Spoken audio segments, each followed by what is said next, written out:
So I think like my kind of goal is to just kind of simple and honest. You play a game, and for the effort you put in, you get Bitcoin back. There's no other strings attached. Hello, I am Cody Ellingham, and this is the Transformation of Value, a place for thinkers and builders, where together we explore freedom, energy, and creativity through the lens of Bitcoin. In this episode, I am joined by Chris Moss, co-founder of Zebedee, a company who are building payments infrastructure for games and apps to easily integrate Bitcoin using the Lightning Network. We talk about Chris's background with Bitcoin and video game development, as well as his time living in Japan during the Bitcoin Blocksize War.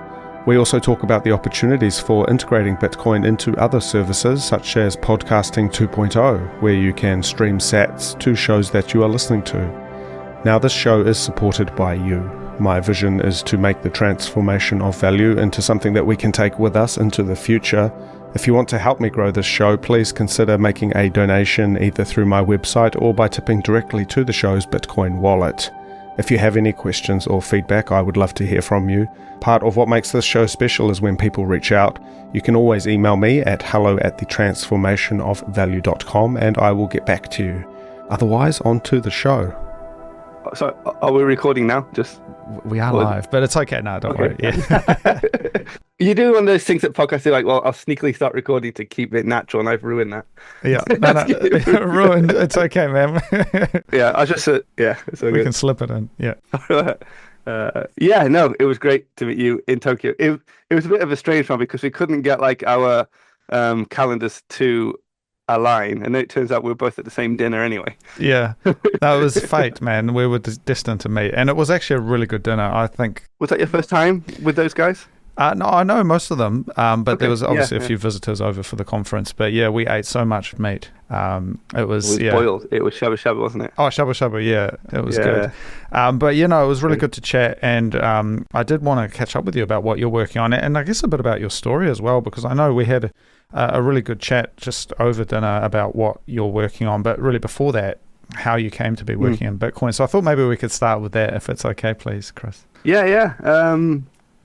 So like not to go too far back, but I studied computer science at university. Yeah. But the university I studied at, I won't name names, there was a bit of a scandal where they didn't actually have any computer scientists to teach it. So we ended up basically being taught by people who didn't know programming or computer science. And this kind of led to, it's like a big issue where we got like a bunch of students together and threatened to sue the university because in the UK, more so than other countries, the students actually pay for their degree. I know in Japan it's quite common, like the parents pay for it in a way, and it's a bit more common. Anyway, I graduated with like a first class degree in computer science and could not program. So I was like, I can't get a job, right? So I'm kind of unemployable in a way. Yeah. So I went to Japan and taught English because I was also studying Japanese as well. And I just went on YouTube and just like, search. Like, at the time, iPhone was kind of big, and like you hear these stories about people making, hundreds of thousands of dollars on an app they just made in their bedroom. So I thought I'd do that. So I went on YouTube and searched how to make an iPhone app and just basically started to learn from the internet how to become an app developer. So I basically started as like an indie game dev. That's kind of the fun thing to make, when you're like an indie. Didn't make any money on it because I kind of missed the boat.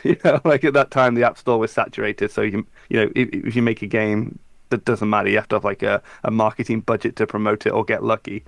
But I also I actually moved to Australia from Japan, and I got a job at a company which they basically made apps for anybody who had an idea and enough money in their pocket. There's like a 60 Minutes Australia TV show at the time where about a kid who made a load of money building an app. So we had like an influx of like farmers and dads and stuff who have like remortgaged their house and got like some money, and they have like a brilliant idea that they would say, I've got this great idea. It's a game. It's called Angry Bees or Angry Bears. So I was basically churning out apps all the time. It's kind of my job, like an app factory. And one guy came in and he wanted us to make a Bitcoin app, and I hadn't heard of Bitcoin at all. So he wanted to make a Bitcoin social media app and a wallet or something like that. So basically, that was my first introduction to it. I hadn't heard about Bitcoin. Um, but when, just as a programmer, it just seemed to be very, very interesting and very, very cool. So I learned about Bitcoin from that. I was an indie game developer at the time. So I was making a game and I thought, oh, this Bitcoin stuff, it's programmable money. Well, why isn't anybody putting it in a game? So I decided to put it in my game, an iPhone game. The obvious thing to do was that you could purchase things in the game with Bitcoin. Bitcoin's a currency, money. So I did that, sent it to Apple. They rejected it because you're not allowed to purchase things in games through any other mechanism than Apple's in-app purchase. So that was like a hard no from them. But I just really, really wanted to put Bitcoin in it just for the fun of it. So they had a rule against getting Bitcoin from players, but they didn't have any rule in their guidelines about giving people Bitcoin. So, Yeah. because why would you do that? It's stupid. Anyway, so I put a mechanism in the game where when you play it, it just will just send you bits at the time. We call them not Bitcoin. It just like gives you 1,000 bits, 100 bits.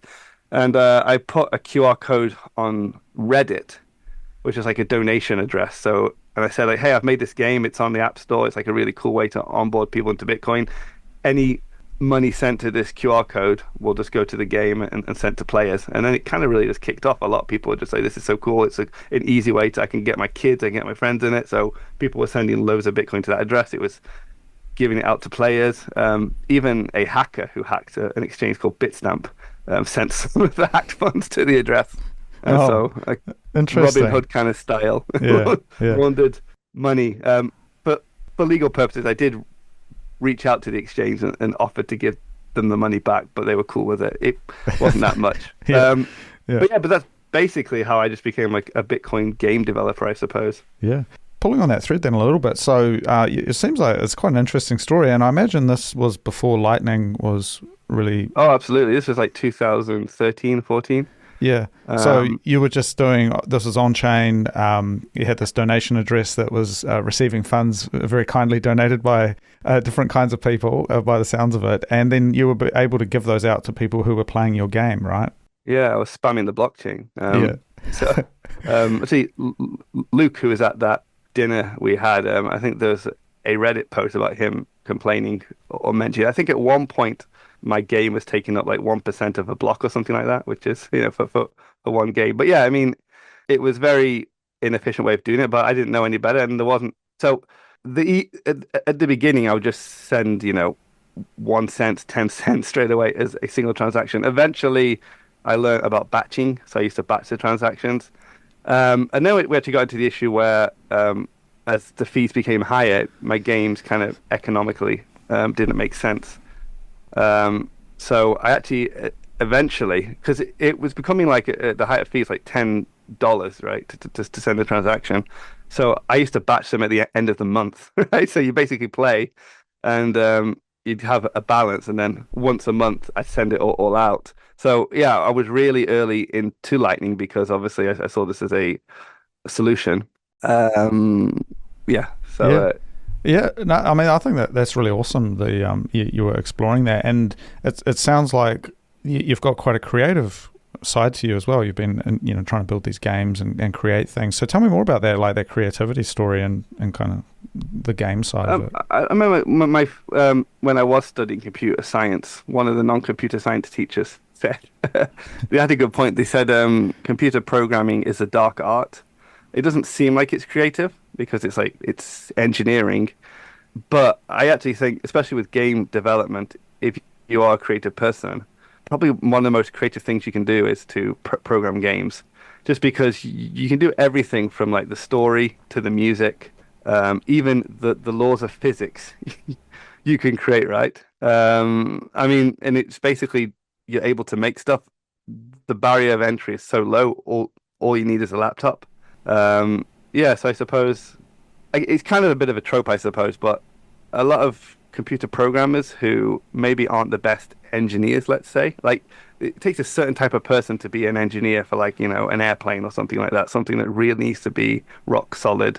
You can't be too creative with that, right? You kind of basically have standards. But for you get some computer programs, I suppose they call themselves code monkeys or hackers. A lot of them end up going into video games because it does err more on the creative side. And obviously, if you might not be doing the best coding standards, but at the end of the day, like, a If it plane's not works, going it to crash. works. Yeah. It works. However, that does kind of change once you put Bitcoin into the game, Yeah. which is one of the reasons, like, kind of crude segue. When you put Bitcoin into a game, you do need to think a lot about security.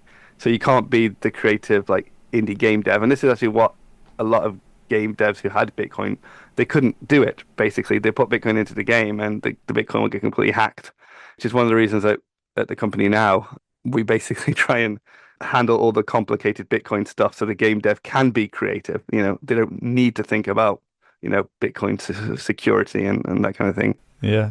Well, I mean, on that note then, so the story of Zebedee and how this all came together. So you were working on this stuff on your own, it sounds like. And how did Zebedee come about? Well, Zebedee is, I guess, quite a few years later. Zebedee started in 2019, and I was doing these games in Australia. I moved back to Japan as well, actually. So I had a bunch of different games, like 2014, 15. So yeah, I was making the game. I had a game called Sarutobi, which was like a simple iPhone and Android game where you basically tap a screen and make a monkey fly. For your Japanese listeners, Saru Tobasu. Oh yeah, Sarutobasu. Yeah. It's kind makes of the monkey fly. Yeah. Yeah. I think it's also the name of a ninja as well, like Okay. Sarutobi Sasuke or something. Anyway, Yeah. so I had that game. I also had a geocaching game where people could basically drop Bitcoin for people to find In real in life? Japan. And yeah. Oh, that's awesome. Actually, Yeah. yeah. So we brought it back for the Tokyo event. So actually, people were using it then, but at the time it was quite fun. We did like a big thing with a few exchanges in Japan. We had a fun event where we dropped Bitcoin at, like, all the temples in Japan. It's kind of like a way to, I don't know, promote tourism, right? You go to the temple and you answer a question, and then you can unlock the Bitcoin at that temple. So yeah, I was being very creative, making a bunch of games, and then like I said, the game stopped working right, because it was all on chain. And what a lot of my contemporaries did at the time, who were also making games, they all basically. So this was kind of tied in with the block size war debate, right? So most people, I suppose, on my side, and myself in the beginning as well, right? My game, my company isn't working. We need to increase the block size because it's killing businesses and industry. And I do have a lot of sympathy for people who think that, especially. I had friends who had basically got investment. They had a company, they had people on the payroll, and their business model was basically not working anymore. And they were going to have to go bankrupt or lay people off. I was quite lucky because it was just me. I couldn't go bankrupt. But at the time, a lot of my contemporaries they basically would say, well, there's a new chain which has 0 fees, and we should just use that one. So a lot of my contemporaries moved over to Ethereum, and there are a bunch of other chains that no longer exist as well. My view was always, if my game, if it's not even a popular game, but if that can take up like 1% of the block size, increasing the block size 10x, 100x won't make any difference, right? If any real game with serious traffic wants to use a blockchain, it's just gonna, it's just gonna fill the block. So we need something like a layer 2. We have to do it a smarter way, and that's when I'd heard about the Lightning Network. So at that point, I kind of paused my games. I would say they still kind of ran, but the UX was horrible, and you got paid every month, and actually became like a kind of researcher in Japan. I was working for a company there called a couple of companies, one called Indie Square, another one Nayuta. So I was working a lot of like layer 2 research, trying to figure that out. And then when the Lightning Network kind of came out, I was kind of first to jump on that with Koji Higashi as well, who was in Tokyo organizing the conference. When the Lightning Network first came out, it was pretty bad. It did come out saying like it's reckless and it's new, but it was still very, very hard to actually build an app on it because as a game dev, I just wanted an API to use. I didn't want to, but in the beginning, you basically had to run a Lightning node, do liquidity management. There were no good wallets. One of the first issues with well, not an issue, I suppose, but in games, the main use case was to give people Bitcoin. And on chain, it's pretty simple, right? You just basically send to their address, right? But with Lightning, like we had to have a weird UX where we'd ask people to go to their Lightning wallet, make sure they have a channel with us. Then they have to make an invoice for the amount we're going to pay them. Then once they've got the invoice, they copy and paste that into the game. Then the game would pay it. So it was all kind of awkward. So we worked with some like schemes to kind of like automate that in the background, so it would kind of stream payments. But the company I was working for in Japan, this company wasn't a Lightning company. I was just kind of doing research while working with them, but they basically hit the end of their runway and ran out of money, like a lot of startups do. So I was working for a few other companies. I was actually making a Lightning wallet at the time with Nayuta, Japanese company, which was actually pretty cool. It was like, it was way ahead of its time, but it was like a full Lightning node and Bitcoin node on your Android phone. It was just pretty fun. But then out of the blue, a player of my first game who had played my game like I guess 6 years earlier, 5 years earlier, he basically just said, "Hey, I'm actually putting some money together. I'm trying to start a company to do Lightning in gaming. Do you want to have a call and talk about it?" And that was Simon Cowell, who's the CEO of Zebedee. So I got on a call with him, and we got along really, really well.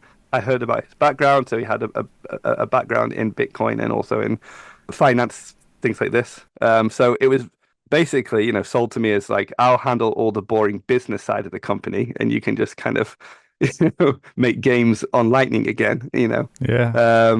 So we did that, and we got a third co-founder, Andre Nevis, who's the CTO. And yeah, we kicked off in 2019, basically with the goal to kind of make it easier for game devs, not just game devs, app devs as well. They can just add Bitcoin and Lightning into their games and not have to be concerned with all the complicated technical side. Also, the legal side as well is a big kind of offering we have. Like as a game dev, you don't want to know if you're in a gray area, right? You put Bitcoin in your game. You don't want to accidentally send Bitcoin to somebody, on a sanctioned country list. As a real game company, you can't do that, right? You don't want to, what are the tax implications, all these kind of things. So it's really that Zebedee takes all that off the game dev, and they can just add Bitcoin to the game and be creative with it. Yeah. And just going back a step, though, you mentioned, so you're doing a lot of the stuff in Japan, and there were others playing around with gaming and Bitcoin. I mean, what happened to a lot of these players? Yep. I mean, this is around the Blocksize Wars as well. Well, it was a very interesting time because we were attending the meetups. So it's kind of like having, because the Tokyo meetup was organized by Roger Ver. Yeah. And Japan was really ahead of its time. And probably, a lot of it was thanks to Roger evangelizing Bitcoin. He basically would go around and speak to stores in Japan and companies and the government. And Bitcoin had really good adoption in Japan when I was there. So I remember, like, the loads of restaurants would accept it. BitCamera accepted it. That was kind of huge big news. Camera retailer, but BitCamera. Exactly. Yeah. There were ATMs everywhere. Yeah. A lot of that kind of died and kind of got killed after the coin check hack. That's a separate story. Yeah. So yeah, there were a lot of companies building with it. Like I said, like most of them at the time went over to things like Ethereum. Yeah. Because at the time the fees were like zero, and I remember saying that they're zero now because it's new. Once it gets popular, they'll go over to a different chain, and they're all kind of gone over to Solana now, I suppose. So yeah, some of them went bankrupt. I think also the way in Japan, the way the regulation worked is that Bitcoin became regulated and you needed a license to kind of work with it, particularly in a custodial way. But there was no such regulation on kind of blockchain and tokens. So a lot of companies could freely work on blockchain and tokens without, and I'm not a legal expert, but the way I understood it, it was a lot easier to work on those type of things than it was Bitcoin. And as you probably know, in Japan, like a Bitcoin doesn't have the best image, I suppose, and like a lot of, I don't know, I kind of felt that a lot of people into Bitcoin, particularly in the West, a lot of people came from it from maybe a libertarian philosophical angle. They wanted sound money. But in Japan, they weren't particularly concerned about that. The people I knew, it was more about, oh, this is interesting tech. So it's Mm. very easy that like, oh, this blockchain can do more than Bitcoin. Therefore, from a technical point of view, it's even more interesting. Smart contracts, this type of stuff. Yes, I think it was a lot of factors in Japan that kind of led everybody to kind of, do different things. And then obviously because of the block size wars, the meetup we had kind of split, and there's a lot of politics and things Yeah, it going wasn't. on there as well. It was interesting because that was before I was really involved in Bitcoin too much, Yeah. but I was living in Japan actually at that time, so Okay, interesting. potentially our paths overlapped at some point. But I find these stories of that period in particular quite interesting because it's sort of like there was a bit of a golden era where these all of these shops were accepting it. Yeah. It seemed like it was on the up and up, and then I mean, obviously a lot of internal political issues within the Bitcoin world, and then it culminated in the Blocksize War. And you read the stories about it and everything that happened, and it's all very fascinating because there was such a chilling effect on Bitcoin in Japan, where it's actually today really there's not that much acceptance, in terms of merchants, and certainly the innovation landscape has been highly regulated. It's actually really hard to do Bitcoin stuff, in any kind of commercial capacity. Whereas I wonder whether maybe back then there was still it was early enough that regulation hadn't caught up to it potentially. Sure. Yeah, Sure. Yeah. Yeah. I definitely. I mean, everybody has a different viewpoint and story, but when I was working in Bitcoin, I remember we got hit hard by the regulation that kind of came in. oh yeah, And like, not even that if the regulation directly affects you, often that it can just mean that it's harder to get investment for a business, right? So specifically, I remember, so obviously, when I first got to Japan, it was like just after Mt. Gox had kind of yeah, collapsed. And I remember going back there and meeting with old friends, nothing to do with Bitcoin. And I said, "Oh, I'm like a Bitcoin dev now." And they're like, "Oh, are you okay? Your CEO got arrested." I had to explain that he's not the CEO, and yeah, that kind of so. I mean, in the on the TV it said like Bitcoin CEO arrested, right? That's what they said. yeah, Bitcoin CEO. So yeah, it's like just like a scam company, and it kind of recovered from that, and then I think CoinCheck got hacked. I think it was NEM, which I think is still like the biggest. I was watching a video on YouTube, which was top 10 biggest bank heists in the world, and it had like like Jesse James and like all these kind of like yeah, you know mafias, that kind of stuff. And number one was like the coin check hack in Japan for like sheer yeah. dollar value. But I think that specifically, um, the FSA or the FCA, I can't remember which FSA, one is yeah, Japan. yeah, The FSA really basically clamped down, and also that basically stopped Japan. Again, speaking to friends who worked in the industry and at exchanges, that stopped them jumping on the lightning train, which would have yeah, solved some of the retail issues with fees. I remember a friend who worked in exchange. They were going to be like the first exchange to use Lightning. They were going to jump on, a big Japanese exchange, but they just couldn't do it because of the FSA. So it's just like, like it's like the Gulliver's Travels in a way. There's like lots of different small ropes holding down, mm, different things, I suppose. yeah, And then also the community kind of split as well. So I think a lot of it was the energy at the meetup. Like Roger was there and everybody was on board, and it was like a small kind of militia army kind of spreading Bitcoin. But yeah, that split twice. So it split because of Bitcoin to Bitcoin Cash, and then it split from Bitcoin Cash to Bitcoin SV. So it kind of like like shattered in a Yeah, way. And yeah. yeah, Well, it's quite interesting for me, sort of wandering around through the kind of the ruins of that story, because there's still this Indian restaurant in Roppongi that Roger Ver evangelized, and they got the Bitcoin Cash sticker, they got the Bitcoin sticker, and the guys in there, and he sort of it's a legacy of that era. And I think there's like a pub. It's like yeah, two dogs. two dogs. Yeah. Yeah, No, that yeah. was our kind of The place. Yeah, seiki, I think is a word I learned recently. It's like the the hangouts. sacred place. Yeah, sacred place. And I mean, it's just kind of weird because there was so much energy that kind of just sort of hit a wall, and I just wonder. I mean, we don't have to make this about that period in time too much, but it's interesting to me that this had that real world effect on the ability to do in-game stuff. These kind of high fees, and I think it's kind of come out now. I think we all understand the layered approach is the way to go, but maybe at the time, maybe people were sort of gung ho and trying to give it a go, and suddenly they got faced with this challenge. And I wonder where we're at today with what you've developed with Zebedee and some of your solutions, how you see that layered approach, the role of Lightning, for example, playing into the microtransactions and integration with apps. Like, what does your outlook for that look like? So I have kind of two outlooks. So from a technological point of view, it's definitely the way to go. Um, there are trade-offs. Like it's not a silver bullet. Unfortunately, the way the world works, people, not everybody can have unlimited kind of free energy, right? And not anybody can have unlimited kind of free usage of something. Things hit limits and there are restrictions.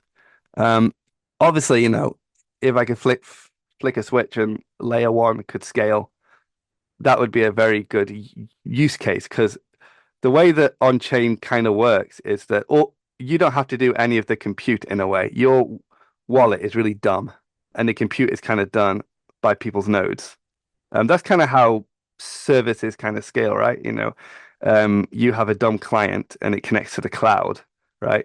And the cloud does all, that's kind of how AI works, right? If all the AI models were on people's phones, like it would be super expensive, right? You'd have to have a giant battery. So all this compute is done on a server and you Yeah, connect to it.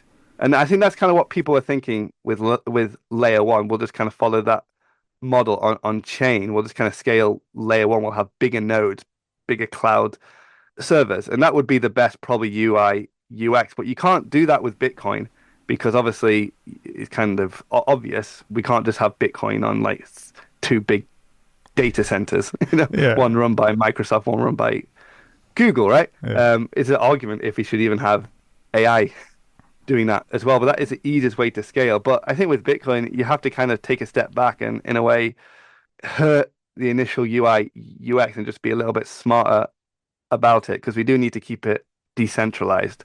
So the way I kind of see it with Lightning Tech is I think you can kind of have the best of both worlds. That if you want to really be kind of decentralized and use Bitcoin in a way how it should be, you can run your own Lightning node at home. I've got like a node under my desk there, and it's, I've got channels open. It's not hard for somebody who's kind of tech savvy, but obviously my mother or grandmother's not going to do that, but it is possible. That's what's important. But then you can also have larger kind of Lightning LSPs, Lightning service providers who, do offer that more familiar cloud server kind of approach. So if you are a game dev and you don't, it's not really feasible for you to do that, and it's not your money, it's just small amounts in a game. It makes sense for you to kind of use these more UI UX friendly, albeit a bit more centralized kind of ways of using Lightning. And that's what I kind of see how Lightning offers that as a spectrum. I mean, with just doing on chain, you'd only get one spectrum, which was like eventually everybody would have to use this like big cloud server node. But with Lightning and layer two, you can do both. So Zebedee is pretty much we're catering to that. Like we're not like a Bitcoin wallet or service for the sovereign individual. We are a company and we offer services to game devs. But I think it's a fair trade-off. A lot of our game, so we have one of our more popular games building on Zebedee Bitcoin Miner. I think they just hit 100,000 daily active users.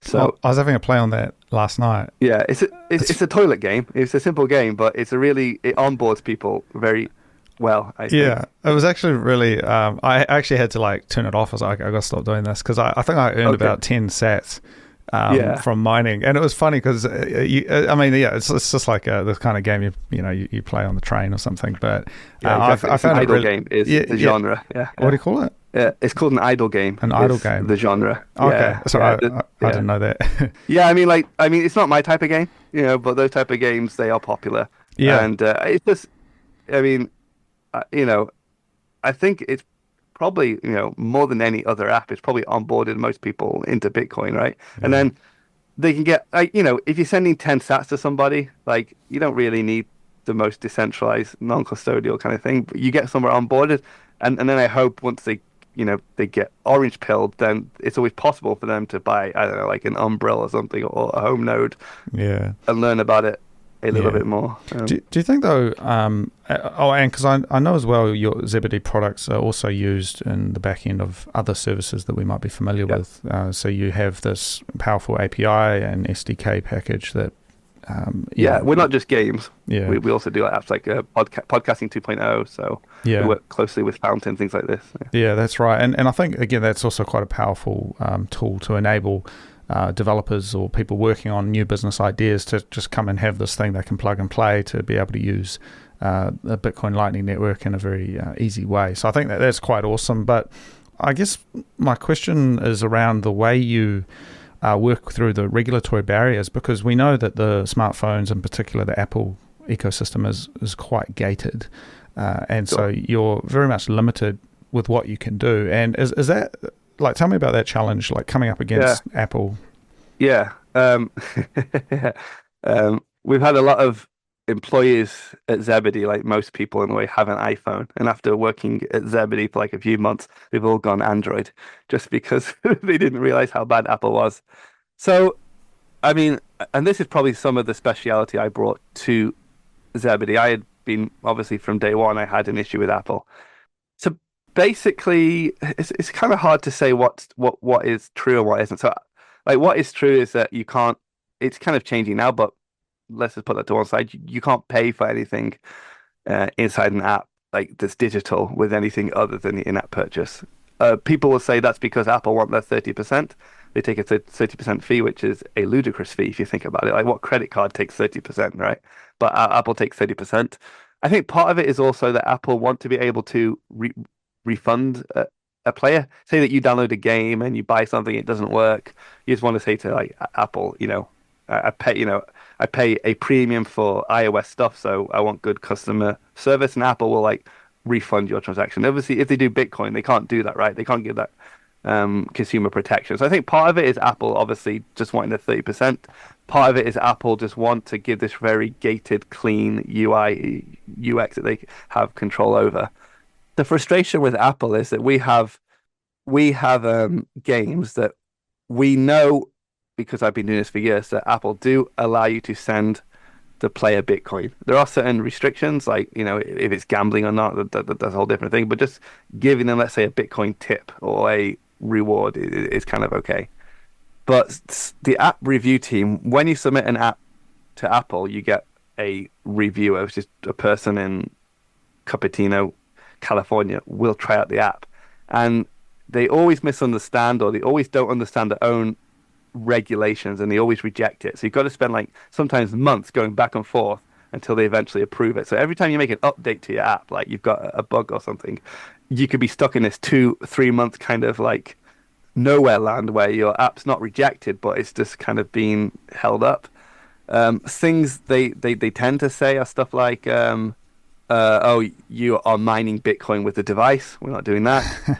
Sometimes they see that your game sends Bitcoin, and they think your game's a wallet, and they have restrictions under a wallet. So if you make a wallet, the wallet has to be published by the wallet developer. Some weird. So, but then if a game uses Zebedee, they say, oh, that game must be published under Zebedee, which a game we can't publish all game devs apps, you know. So we'd have to replace it. That seems crazy. That's like saying if a game has PayPal, PayPal have to publish it, you know. So there's all this back and forth, and it's really a lot of friction.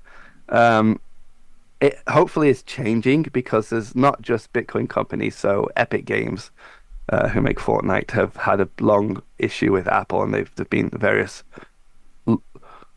lawsuits, and the EU as well have some sort of kind of antitrust laws on Apple. So they are kind of forcing them to allow you to install apps from other locations other than the App Store. But Apple are trying to make that UI UX as horrible as possible.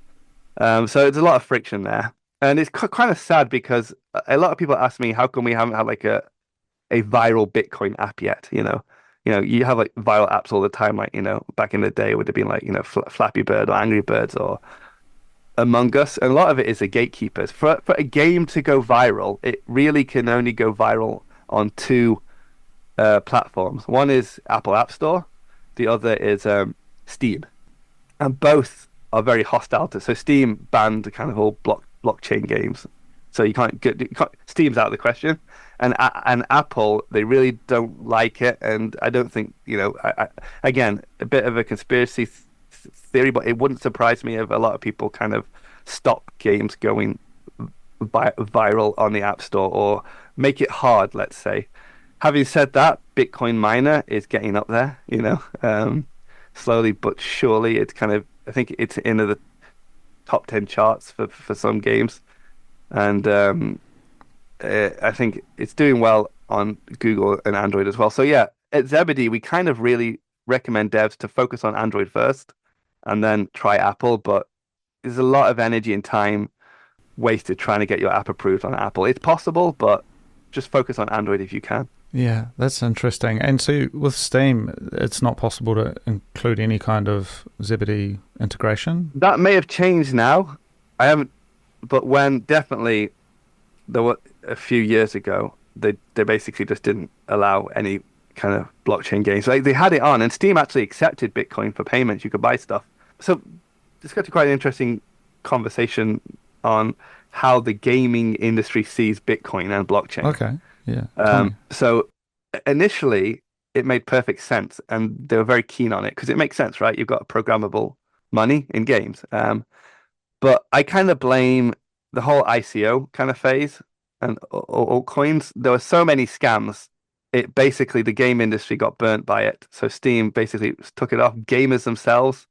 So gamers were already very angry at gaming companies for the loot box scandal and free to play, right? So before you'd buy a game and you'd pay like 20, $30 for the game and you'd have everything in the game. And then obviously now you buy a game, it's free to play, but then you've got to spend like $200 to unlock everything. A lot of gamers felt that the game devs were, basically trying to, get every cent out of them. And the game, there were some changes. It still goes on, but the gamers kind of got used to that. And then the game devs started to sell them like NFTs and things like this, and he saw it as another way just to kind of get money out of them. And there were a lot of scams as well. So basically, yeah, Steam and game devs and game players particularly got a very negative attitude towards Bitcoin, which is kind of sad. And I think that also hurts its growth a little bit. Yeah. Yeah. And they see Bitcoin the same as crypto, right? So yeah. Zebedee, actually, we won a Web3 gaming award, and we went on stage, and the first thing we said is we're not a Web3 company. So it's going to take time to kind of like fix that.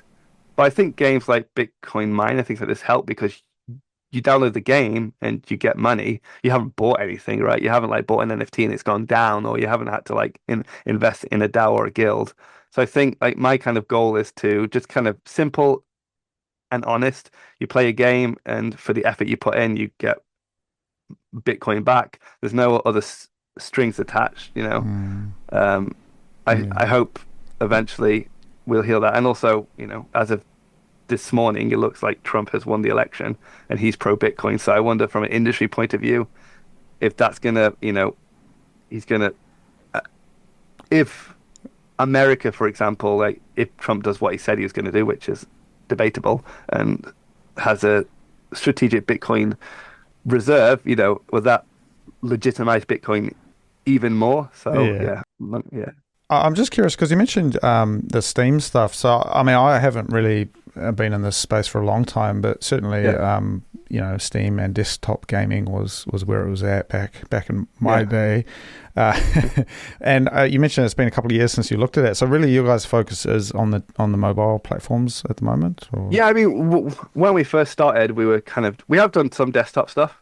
Okay. And when we first started, obviously, personally as a game dev, you want to make like nice desktop games and like big open worlds, that kind of Yeah. stuff. But as a startup, you know, this is kind of true in gaming.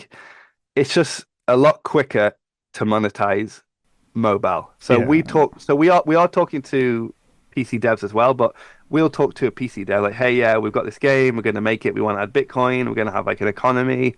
Um, the current roadmap is like 3 to 4 years to finish the game, right? Like, Yeah.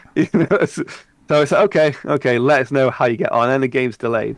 But with mobile, it's like we'll make this new game in a month or two, right? So it's just a much easier, there's a much bigger market. So I kind of see that mobile is like the level one, and then Upgrade w from there. Yeah. yeah, we are in talks with like larger triple AAA game studios, but that's just that takes a little bit l longer. Yeah. And And also, the bigger the studio, the bigger the risk. I was gonna say, So yeah. I mean, it's like a thing with all things, but they want to see it de-risked with smaller studios first, and then once it's de-risked, they'll kind of take it. But we are talking to them, but we're not quite there yet. Yeah. Well, I mean, I have a few friends working in the game industry, and you're right. I mean, it's kind of like Hollywood. It's probably bigger than Hollywood at this point, I imagine. But it's very sort of follow what others are doing, what's going to monetize. It's very professionalized. Whereas the mobile games, you can kind of still wing it and give stuff a go. And I mean, I mean, yeah, yeah, I'm like famous because, especially in Japan, I'm a big fan of Metal Gear oh yeah, Solid. I'm not sure if you are, yeah, but obviously yeah, there was the whole thing where Kojima left. yeah, And my understanding was that he made Metal Gear Solid 5, which was a great game, but Konami basically said like this cost us, I don't know, like hundreds of millions of dollars, and we made like, I don't know, like a 10% profit on it, but we made this mobile game for like $1 million, and we made way more than Metal Gear Solid 5, right? It's in a way, as an artist, it's not kind of great in a way. But from a business point of view, but I think it's changing though. I think mobile actually, mobile hasn't done too well recently. The mobile industry is kind of struggling. There's been a lot of layoffs. A lot of that is due to a lot of the iOS tracking privacy stuff. They made it harder to tailor ads, so the ad revenue went down. A lot of that was there was a kind of a boom during lockdown where everybody was home playing on a game, and then that's kind of finished. So they've had to readjust. But it kind of seems now, from what I understand, is indie games are really kind of taking off, especially like um, if you talk to people who are gamers. They're playing indie games a lot more than AAA games now, and the AAA games are kind of seeing that, and they're struggling. So I'm kind of seeing like a little bit of a renaissance. And by indie games, like I don't mean just like one person. Like they obviously these are small teams, but I think that's kind of good, and hopefully mm, that'll bring more innovation into the space. mm. And yeah, Well, I wonder whether, I mean, if you look at the classic examples of, World of Warcraft, RuneScape, or any of these kind of open world games where trading is involved, and I mean, there's sort of interesting dynamics because they're almost like a miniature version of the real world economy, and it's sort of absolutely kind of commodity markets emerge and things. And do you see that playing into it? Because I mean, there's a lot of money goes through those games, people trading real money for stuff in game. How do you see that working with what you guys are working on? We definitely talked to, and I can't name the name, but they're actually uh, an advisor. One of the larger economic games, and this company they have billions of dollars flow through their kind of game, and they're particularly interested in like blockchain and Bitcoin because all that money is kind of trapped, and they can't convert it to dollars easily, and there's a lot of issues there. So they're very interested in opening that up. And as you said, it's insane like how big these economies are. They are real economies, and these game companies actually hire economists to come and work for them. I think it's quite interesting from an experiment point of view. I actually don't think that they want these companies. I don't think these games. I don't think they'll use Bitcoin directly, just because as a game developer, you're very much a dictator and a Keynesian, let's say, right? Yeah. You know, you kind of want the experience to be as fun for the veteran player and as fun for somebody who's just started. If you have a completely decentralized game that's based on a kind of sound money, I think it stops becoming a game.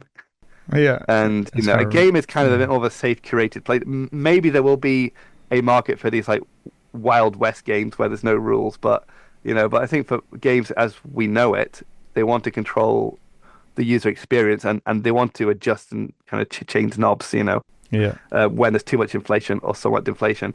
But from the talks we're having, and you kind of see this in games as well, right? You'll kind of have like two types of currency in a game. You'll have like the copper kind of coins, and then you can kind of swap them for gold in the game, right? So I think you kind of have that kind of thing where they'll have like some sort of exchange rate, how many of the in-game coins can become Bitcoin, and they can change that exchange rate to kind of make the game kind of economically fun, I suppose, if that makes Yeah. sense. That's interesting. Have you heard of Rust, by the way? The Yeah, yeah, game? Rust, yeah. Yeah, my Definitely. buddy James is working on a project with Rust, and I don't know what platform that it comes through, because I don't think it's Steam, is it? Or is it? Well, we're going back to see like Steam is there's a lot of competitors to Steam. Yeah. Epic Games have Epic Games Store now. A lot of people trying to circumvent Steam, but I'm not sure off the top of my head. A lot of these games they actually have their own launchers, right, as well. So you have to like sign up to their own specific game platform and use that launcher. So yeah, Because he's built in Rust, he's got a server on there, and it is pretty much a Bitcoin world, kind of like the Wild West you just described. And I think it's called Orange. It's called Orange. You're familiar with that project? I know. I think I know these guys because we were doing Bitcoin like we were doing Bitcoin service with Counter-Strike CS:GO, Yeah. and there was somebody doing it with Rust as well. Okay.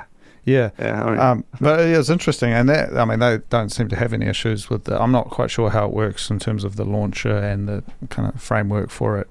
Well, I think these games they make them moddable, and they let you run your own servers. So once you run your own servers, this is what we did at Zebedee with Counter-Strike.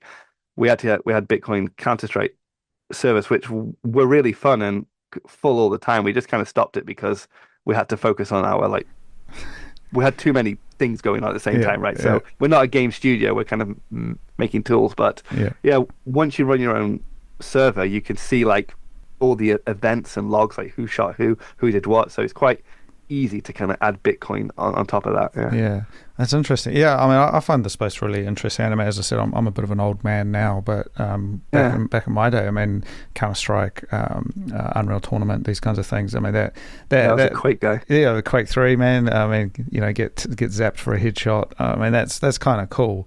But I guess coming back to this, I mean, these regulatory barriers, because I mean, we keep coming up against this, and I must say, I mean, even playing with the Bitcoin Miner game that you mentioned, wants to take me over to the Zebedee app and going through a process there to verify who I am and all of these things. And it's like, oh man, like why do we have so much of these barriers, for Lightning? Yeah. It's sort of... Well, I actually have a tweet that I actually wrote in Japanese and and it's getting a few likes at the moment. And I kind of said that custodial wallets at the moment, they're meant to be better UI and UX, but probably due to regulation, they'll have worse UX than non-custodial. Yeah. So Bitcoin Miner, actually, we don't dictate that games have to withdraw to the Zebedee app. Bitcoin Miner, if they want to, they can withdraw to Wallet of Satoshi or they can withdraw to something else.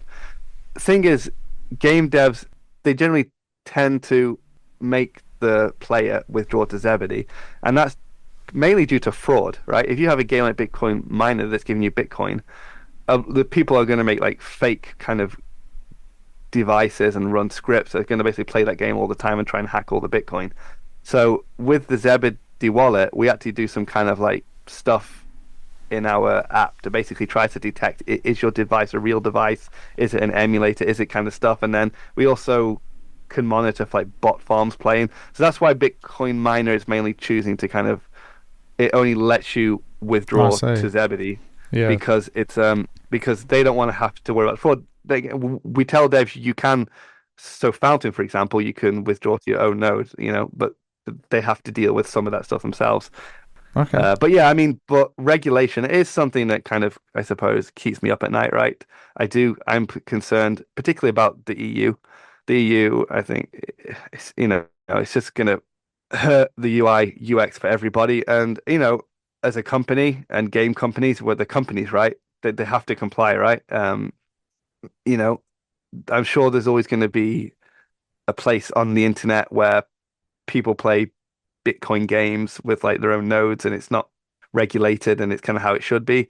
Um, but that's not going to like onboard everybody onto, the vast majority of people are going to use like regulated apps, unfortunately. Maybe in the future that changes as people become more tech literate and educated. As somebody with somewhat libertarian leanings, I suppose I'd like to kind of see that. I suppose, when we were maybe young playing Quake, we'd mod it and stuff and run our own servers and learn about LAN and stuff. Yeah. But Or Zebedee, yeah. our kind of USP is really for like real gaming companies, the ones you've all heard about, the household names. How can we work with them to get them to use Bitcoin?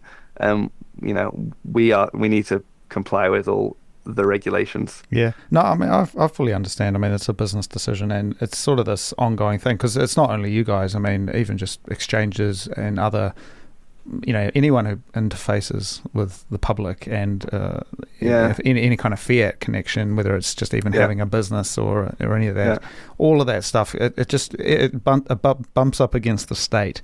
And it's desire. So I mean, at Zebedee, especially as we get bigger, we're not too big now, but we are talking to certain groups. That there are certain groups, particularly in the UK where I'm based, who are they're kind of lobbyist groups, let's say, who are trying to push back against the regulations, things like this. So we are definitely talking with them because regulation hurts us as well, right? It's just like hurts everybody, man. regulation hurts any business, right? So we want to get that as small as possible, but it's quite a big challenge. I actually hope that I think a lot of the regulation on Bitcoin is due to because its association with like drugs and money laundering, but I think as Zebedee and other companies, they have more like non-criminal use cases of Bitcoin, just like playing games. I think that would probably help.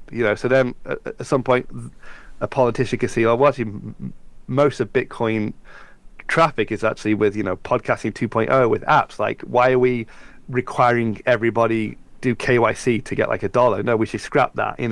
But I think it's because they only see Bitcoin as a negative use case. So I think we have to increase the positive use case, even if at the moment that requires regulation. I think it'll improve the image of Bitcoin in the eyes of regulators, and hopefully they can roll back on some of that in the future. Yeah, and I mean, potentially we might also see, the United States sort of pulling ahead from what the EU and the rest of the world is doing. I mean, just look at the AI stuff. It's like you can't. I saw a tweet saying something around how if the steam engine was invented today, it wouldn't be legal in the EU, because it was from overseas and it was, considered bad for the environment, and it had this perverse effect on existing businesses, and it's such a stupid thing. And so I wonder whether, with everything politically happening, whether the United States pulls ahead and there's this renaissance of Bitcoin and stuff coming out of the US that the rest of the world plays catch up with to try and get on that wave. I mean, countries look around and they look at other countries to see what other countries are doing and they emulate it. And the EU is not doing well. Obviously, I mean, it's the EU is a top-down organization, and it's kind of sad because the EU you've got like some of the the most cultured, smartest countries in the world, all closely linked together. They all apparently have like free trade with each other, but they just shoot themselves in the foot, in my opinion. Right? Yeah. It's. Yeah. Well, I mean, I think a lot of it they do it is because they think they're doing good. They want to protect consumers. They want to protect workers' rights. But a lot of these things, like the road to hell is paved with good intentions. And Yeah, but the thing is, it's so hard to change anything in the EU because of their structure, right? Like Yeah. in the UK, we've made some bad decisions, and I think we're making some bad decisions now. But I'm kind of assured that next election, well, actually, that's a whole separate thing. But we can get rid of everybody and get a new bunch in.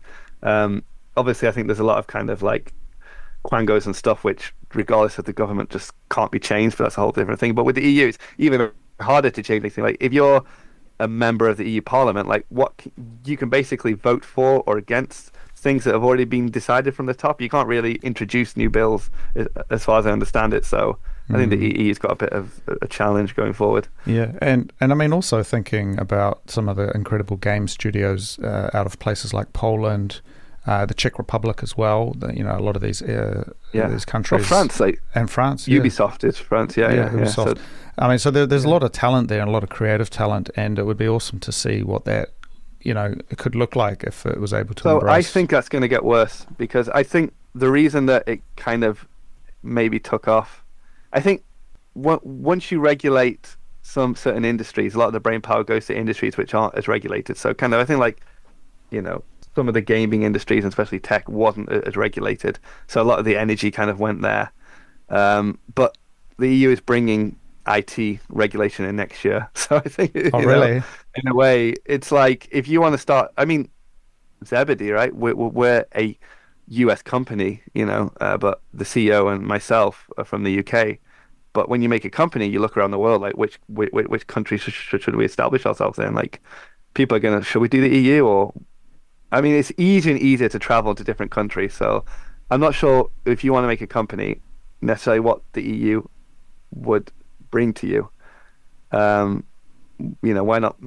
I mean, you people vote with their feet and they choose countries which are friendly. It's easier with the internet to work in different countries. So, Yeah, yeah, yeah. I'm not sure. Yeah, no, it's interesting, and I mean, I do look forward to the future of this hopefully evolving into a positive space where we can use Bitcoin seamlessly through our various apps and as intended. And I did want to ask you as well, just sorry, a technical question, but I mean, you obviously got a big focus on Lightning, but is eCash and that on your guys' radar at the moment as something that could be possible No, for? no. I think that just goes to the regulation, right? Okay. Oh, It's really? it's. Yeah. I mean, it's basically completely private, right? Yes. So, I mean, at Zebedee, at Zebedee, like, if the amounts are small, we don't have to KYC anybody. That might change in the EU, you know. But we do have to, under US law, we do have to comply with AML, like anti-money laundering. We have to see if there's suspicious things going on. We have to report them.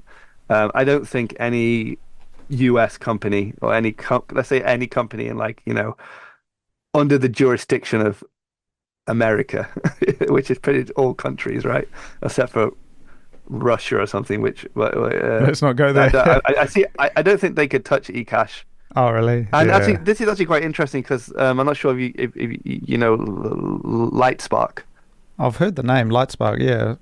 They're kind of like so actually they're a very big Lightning company actually. Because do you remember when Facebook were making their coin? Oh, What was it Libra. called?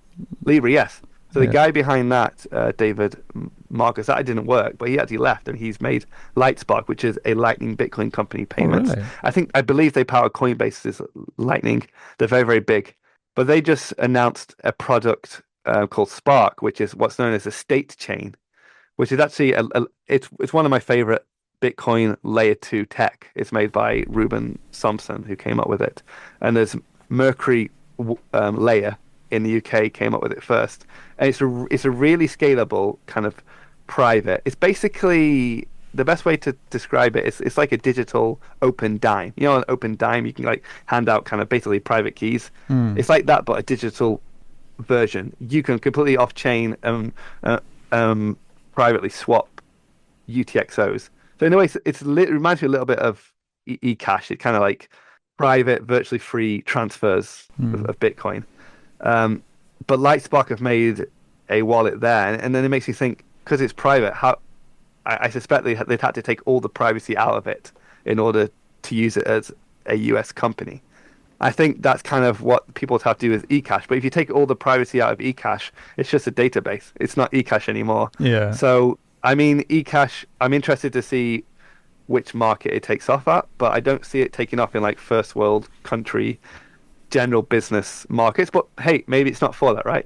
Like I don't, I don't think everything on Bitcoin should be made for like the regulated market. Bitcoin is an open source tech, and people should make things for things they think are useful. But Yeah. yeah, I don't see how Zebedee could use it because we'd have to take all the privacy out of it, and then we might as well just use our database, which is kind of what we do at Zebedee for a lot of transactions anyway, right? If you're a Zebedee user sending 10 sats to another Zebedee user, we're not going to go over the Lightning Network for that because it'd be our node paying itself, right? So we just do it Yeah. in a database. But yeah, that's kind of my view on eCash. Personally, I like it as a tech. I kind of, I'm very much laissez-faire. Like, let's try everything. Let's try it out. Let's see how it is. Seems interesting. Seems quite cool. Yeah. But yeah, as a business, unfortunately, if it's completely private, sending money around, it's just gonna be impossible. There's something Yeah. that they just don't like us having privacy, man. I don't know what it is about Well, them. Yeah. I mean, I know why the official Yeah. reason is because I have to do training every year as part of, it's like a requirement to have our basic licenses. But it's because money can be used to fund terrorism, rogue states, this type of stuff. So that's why they want to monitor it so they can make sure, whatever. That's the official reason. Personally, I think it's more complicated. I think it probably does more harm than good with people's details being leaked, right? And and then those people being attacked by scammers because they've got their address and their names. I think it has a negative effect. But Yeah. yeah, Yeah. unfortunately, No, that would be an episode for another day. I think our yeah. criticisms of that system and how and what it's designed for. But my final thing for you then, Chris, really is what's next for you, and I guess what you're excited about working on at the moment in terms of Zebedee's roadmap and current lineup. Yeah, so at Zebedee, I'm a co-founder, but I'm actually a working code monkey. So I'm programming every day, and actually I'm at the R&D department at Zebedee for lack of a better term. So I get to do a lot of cool, fun stuff. So I'll come up with some like fun idea, make a prototype, and if it kind of makes sense, then we'll like ship it as a proper product.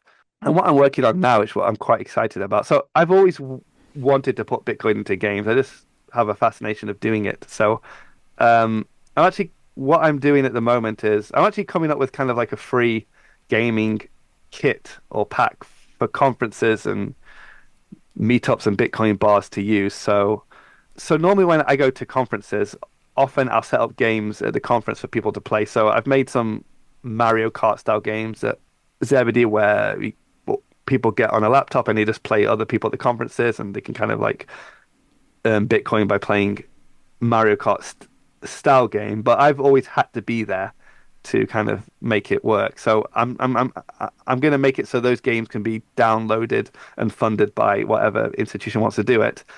But another thing I notice is that obviously, so people enjoy my Zebedee Kart, it's called, but it's a Mario Kart clone. It's not as good as Mario Kart. I mean, because obviously it can't be because of the resources. So recently, I've been working on a couple of pieces of tech which let you put Bitcoin into any existing game without having to change the game. So I have one piece which is called Bitcoin Game Genie. I'm not sure if you remember the Game Genie.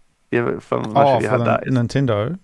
Yeah, Yeah. yeah. So Yeah. it's like a thing you put the cartridge in and it will enhance it, right? Yeah. You could like do cheats. So I'm making some tech which uses AI at the moment where you can just download a game. So in the example I show, I downloaded Grand Theft Auto Vice City, and then you run this piece of software, and this software is kind of it's using AI to like watch you play the game, and then it'll give you Bitcoin accordingly. So in the game, if you like, I don't know, you punch somebody on the street and steal their money and get $100, this AI is seeing that and it's going, okay, let's assign him 100 sats. Yeah. So I'm making this piece of software that'll basically you could be at like a Bitcoin bar or a cafe conference, choose any game, run this software, and kind of let people earn sats for it. Yeah.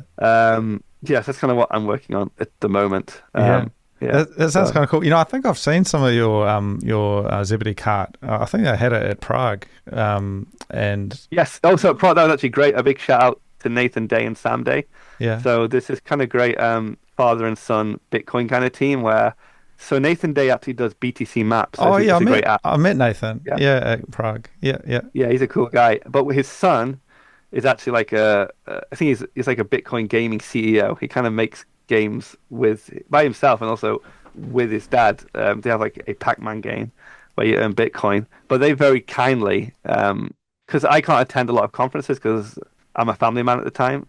So they actually said, well, give us some laptops and we'll just run the games for you. So they very kindly ran the Zebedee Kart games for me at Prague, and I think at Madeira as well, maybe. Yeah. Yeah, no, it was awesome. Places, it sort of seemed it gave a bit of life to that area where they had the games. People sort of watching. Nice, good to hear. Yeah. But look, man, I think that's awesome to hear what you're working on, what Zebedee's doing. If people want to follow you, if they want to learn more about Zebedee and what's available, where can they go? Oh, just Mandelduck at Twitter or Zebedee at Twitter. Yeah. So Mandelduck, yeah, I'm sure you can put it in the show notes, but yeah, that's me. Yeah. And yeah, it's probably the best place. Awesome. All right, Chris, I really appreciate your time and for joining me today. That's great chatting. Thanks for having me. Thank you for listening. I am Cody Ellingham, and that was the transformation of value. If you would like to support this show, please consider making a donation either through my website or by directly tipping to the show's Bitcoin wallet, or just pass this episode on to a friend who you think may enjoy it. And you can always email me at hello@thetransformationofvalue.com.